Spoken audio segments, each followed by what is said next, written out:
نبی پاک علیہ الصلوۃ والسلام نے نا ایک بات ارشاد فرمائی، آپ نے اپنے ذہن میں رکھنی ہے، آپ کی توجہ ہے نا میری بات پر۔ حضرت عبداللہ ابن عباس رضی اللہ تعالیٰ عنہ فرماتے ہیں کہ اللہ کے پیارے رسول صلی اللہ تعالیٰ علیہ وسلم نے فرمایا، اے عبداللہ، اے میرے بیٹے، ایک بات کا یقین کر لو کہ ساری دنیا مل کے تمہارا کچھ سنوارنا چاہے سنوار نہیں سکتی جب تک اللہ کی رضا نہ ہو، اور سارے دنیا دار مل کے تمہارا کچھ بگاڑنا چاہیں تو بگاڑ نہیں سکتے جب تک اللہ کی مشیت کا تقاضا اپنی اللہ کا بندہ تو پختہ کرتا ہے۔ آپ یقین کریں ہمارے نوجوانوں کا کبھی یہ ذہن بن جائے نا، یہ باز آ جائیں، یہ نہ تو کوئی ناجائز رستہ اختیار کریں دولت کمانے کا، نہ مشہور ہونے کے لیے کوئی ایسا رویہ اختیار کریں جو تہذیب کے خلاف ہو، نہ کوئی ایسی ویڈیو بنائیں، نہ کوئی ایسا اگر یہ ذہن بن جائے، عزتیں، ذلتیں، رزق، یہ سارا اللہ، یہ اگر یقین کامل، نہ کسی سیاستدان کی گاڑی کے پیچھے بھاگیں، نہ کبھی کمزور پڑیں، نہ کوئی کچی بات کریں، ان کا ذہن بن جائے کہ میرے سارے معاملات میں میرا محافظ میرا اللہ ہے۔ یہ سوچ کون دیتا ہے؟ یہ اللہ کے بندے دیتے ہیں۔ حضرت بہلول دانا رحمت اللہ علیہ تشریف فرما تھے ایک مقام پہ، امام غزالی نے لکھا ہے، تو ہارون رشید حج کر کے آ رہا تھا۔ وہ جب حج کر کے آیا تو اس کے نا گھوڑے کے ارد گرد لوگ نعرے لگا رہے تھے، خوش آمدید کے، مرحبا کے۔ تو یہ پروٹوکول بنا، میں نے عرض کیا نا، میں نے ابھی دوستوں کو منع کر دیا، پھول نہ ڈالیں، ہمارے گلوں میں آپ پھول ڈال رہے ہیں اور فلسطین کی بیٹیوں کو روٹی نہیں مل رہی کھانے کی۔ ہم مسلمان تو ایک جسم کی طرح ہوتا ہے نا، اور ہمارا حال یہ ہے کہ ایک بیان دینے کے بعد وہ قلبی کیفیت ہماری نظر نہیں آتی، وہ دکھ کے رشتے۔ ایک دوست مجھے ویڈیوز بھیج رہے تھے، میں نے انہیں منع کر دیا، میں کہ یار تو پتہ نہیں کہ میں تک لینا ہے تے دیکھیے نہیں جانی۔ اور اجتماعی طور پر امت مجرم ہے اس معاملے میں، اجتماعی طور پر، اجتماعی طور پر دو بیان دینے سے کیا ہوتا ہے؟ کوئی عملاً آپ اپنی قسم پرسی کا عالم دیکھیں، کہاں ہیں انسانی حقوق کی تنظیمیں اور کہاں ہیں وہ لوگ جو کہتے ہیں اقوام متحدہ مسئلہ حل کرائے گا؟ مسئلے ان لوگوں کے حل کرائے جاتے ہیں جن میں کوئی دم خم ہوتا ہے، وہ یہ لوگ مسئلے حل کرائیں گے جو اتنی بھی، وہ کہہ رہے ہیں باقی ساری باتیں تو ایک طرف رہی، ہم امداد نہیں پہنچنے دیں گے، دوائیاں نہیں جانے دیں گے۔ اتنی بھی کوئی مظلوم ہوتی ہے قوم، اتنی بھی، اقبال نے کہا تھا، ہے جرم ضعیفی کی سزا مرگ مفاجات، یہ تمہارے کمزور ہونے کی تمہیں سزا مل گئی، یہ تمہیں ملے گی، اس لیے کہ جب مطمع نظر روٹی روزی پیسہ ہو جائے نا، مذہبی اسٹیجوں پر بھی جب تقریریں بکے، نعتیں بکے، تلاوتیں بکے، اور جب ہر چیز مطمع نظر صرف پیسہ ہو جائے، تو پھر میرے بھائی کیسے طاقتیں ایمان کی پیدا ہوں؟ اللہ کا بندہ ایمان دیتا ہے، طاقت دیتا ہے،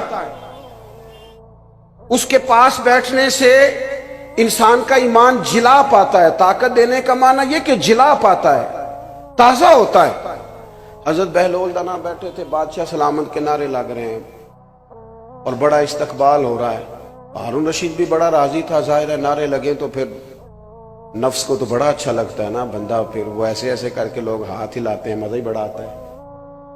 وہ تو لطف لے رہا تھا، اور یہ لطف صرف وزیر نہیں لیتے، پیر بھی لیتے دیکھے ہیں میں نے، اللہ ماشاءاللہ، یہ چلتا ہے سلسلہ بہت ساری جگہوں پہ۔ وہ ہارون رشید جب یہ مزے لے رہا تھا نا، تو حضرت بہلول دانا ایک ٹیلے پہ بیٹھے تھے اور اس کی یہ حالت دیکھ کے ہنس رہے تھے، مسکرا رہے تھے۔ اللہ کا بندہ وزادار بڑا ہوتا ہے۔ وہ ہارون رشید کی اچانک نظر پڑی تو اس نے کہا، بابا جی کا ہنسنا بڑا معنی خیز ہے۔ وہ گھوڑے سے نیچے اترا اور اتر کے آن کر کے نا حضرت بہلول دانا کی خدمت میں حاضر ہو گیا اور پوچھنے لگا کہ حضور خیریت ہے، آپ کیوں ہنس رہے ہیں؟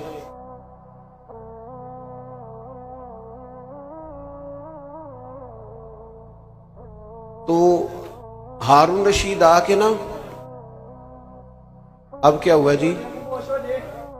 اللہ آپ کو برکت دے، آپ توجہ کر رہے ہیں میری بات پر، اللہ تعالیٰ آپ کو سلامت رکھے۔ ہارون رشید اتر کے نا حضرت بہلول دانا کی خدمت میں آ گئے، تو آ کر کے پوچھنے لگے، حضور آپ کا ہنسنا بڑا معنی خیز ہے، یہ سمجھ نہیں آیا آپ کیوں اتنا مسکرا رہے ہیں؟ تو حضرت بہلول دانا فرمانے لگے وہ جو تیرے نعرے لگ رہے ہیں اور لوگ استقبال کر رہے ہیں نا، اس پر میں ہنس رہا ہوں۔ کہا جناب وہ کیوں؟ فرمانے لگے کہ یہ جو سارے لوگ تیرے نعرے لگا رہے ہیں نا، میں نے اپنی آنکھوں سے دیکھا ہے یہ تجھ سے پہلے کسی اور کے بھی نعرے لگاتے تھے، اور یہ تیرے بعد بھی لوگوں کے نعرے لگائیں گے۔ یہ تو بدلتے رہتے ہیں، ان کا تو مزاج تبدیل ہوتا رہتا ہے، تو لگائیں گے نعرے۔ تو ہارون رشید سیاںا بندہ تھا، اس نے نصیحت کا غصہ نہیں کیا، بات کو سمجھا، لیکن چونکہ تھا بادشاہ، اس نے فوراً وہی کام کیا جو عموماً مالدار اور بادشاہ لوگ کرتے ہیں۔ کہنے لگا کہ میں نے سنا ہے آپ پر قرض ہے، تو کوئی حکم ہو تو ارشاد فرما دیں۔ تو حضرت بہلول دنا پھر مسکرا پڑے، فرمانے لگے چل ایک بات تو بتا، تیرا رب کون ہے؟ کہا اللہ۔ تو فرمایا میرا کون ہے؟ کہا اللہ۔ تو فرمایا یار یہ تو نہیں نہ ہو سکتا کہ اللہ ہارون رشید کو دیتا جائے اور بہلول دانا کو بھول ہی جائے، یہ تو نہیں نا معاذ اللہ ہو سکتا۔ تو جو رب تجھے عطا کرے گا وہ مجھے بھی دے گا انشاءاللہ، لہٰذا مجھے تیرے سامنے ہاتھ پھیلانے کی کوئی ضرورت، گردن کو جھکا دیتا ہے خیرات کا پتھر، جہاں میں مانگنے والوں کے سر کبھی اونچے نہیں ہوتے۔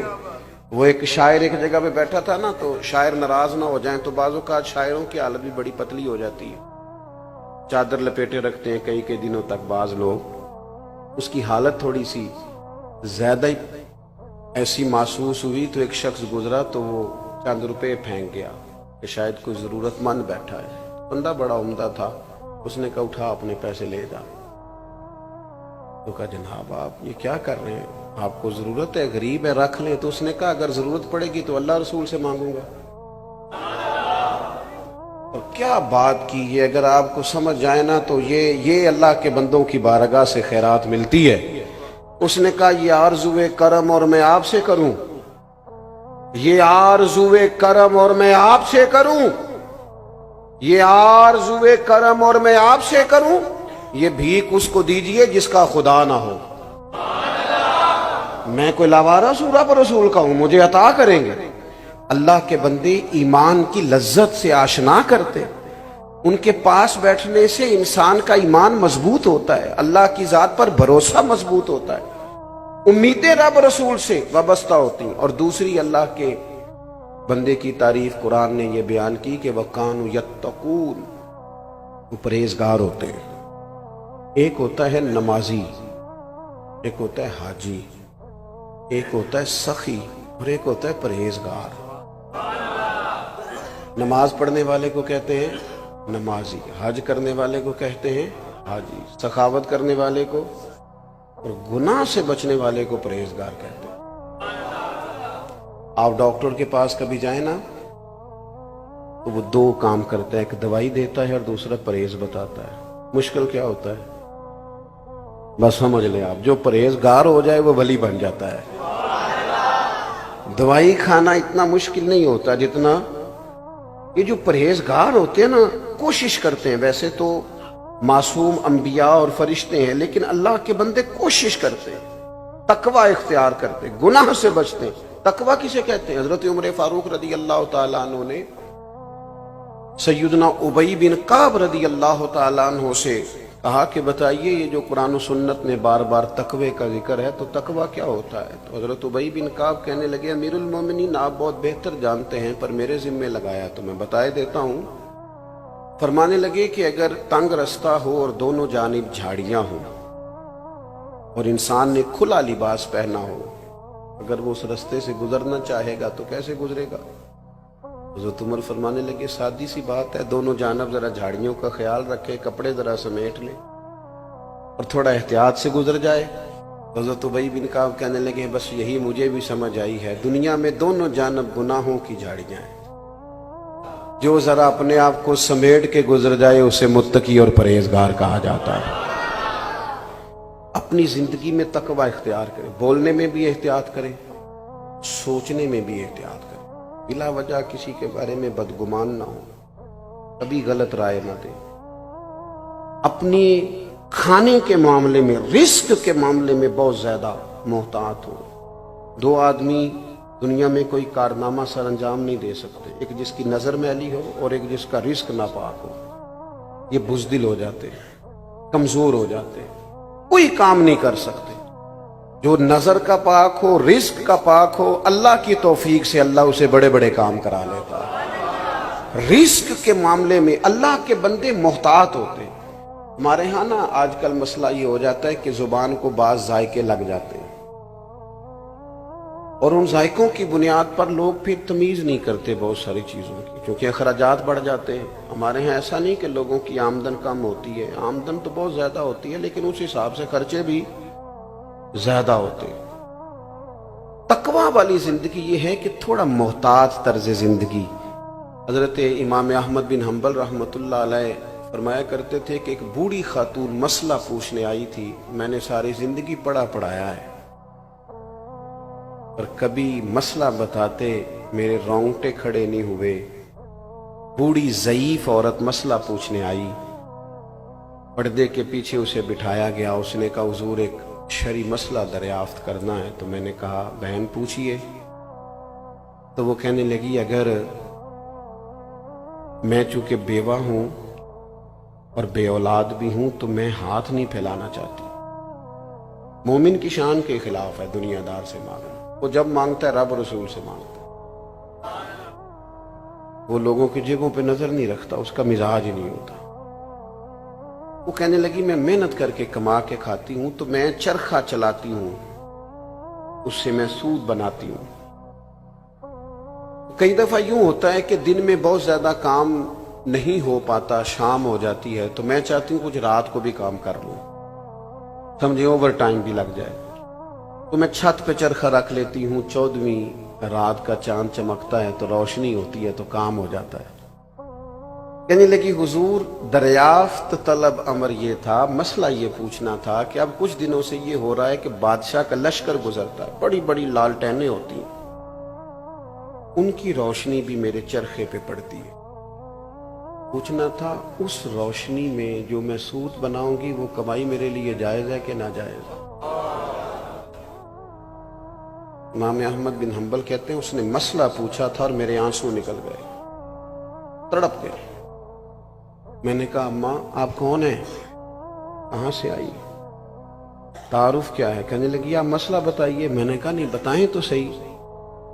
کہنے لگی ایک دیوانہ سا درویش ہے، حضرت بشر رافی انہیں کہا جاتا ہے، بغداد کی گلیوں میں ننگے پیر چلتے، میں اس درویش کی ہمشیرہ ہوں۔ تو امام صاحب فرمانے لگے کوئی اور ہوتا تو میں شاید مسئلہ اور بتاتا، لیکن آپ کے گھر سے تو لوگ دین سیکھتے ہیں نا، آپ کی احتیاط اسی میں ہے کہ آپ 14ویں رات کے چاند کی روشنی میں ہی چرخہ کاتا کریں۔ یہ اللہ کے بندے متقی ہوتے ہیں، پرہیزگار ہوتے ہیں، ان کے پاس بیٹھنے سے انسان کا دل اللہ کی جانب، اور صحیح حدیث میں موجود ہے بخاری مسلم میں، نبی پاک علیہ السلام نے فرمایا اللہ کا ولی وہ ہے جسے دیکھنے سے رب یاد آئے۔ ایسا نہ ہو کہ اس کی گاڑی دیکھ کے بندہ پریشان ہو جائے اور گھر دیکھ کے کہے ہو کہاں سے آیا ہے، وہ اسے ملنے سے، اس کی صحبت میں بیٹھنے سے اللہ یاد آئے۔ تو میں نے دو باتیں آپ کے سامنے رکھی، ایک تو ایمان کی پختگی، اولیاء اللہ کی علامت، دوسرا تقوی کا نور۔ بس کسی جگہ بھی جائیں ان دو چیزوں کو معیار بنائیں، یہی معیار ہے اللہ کے ولی۔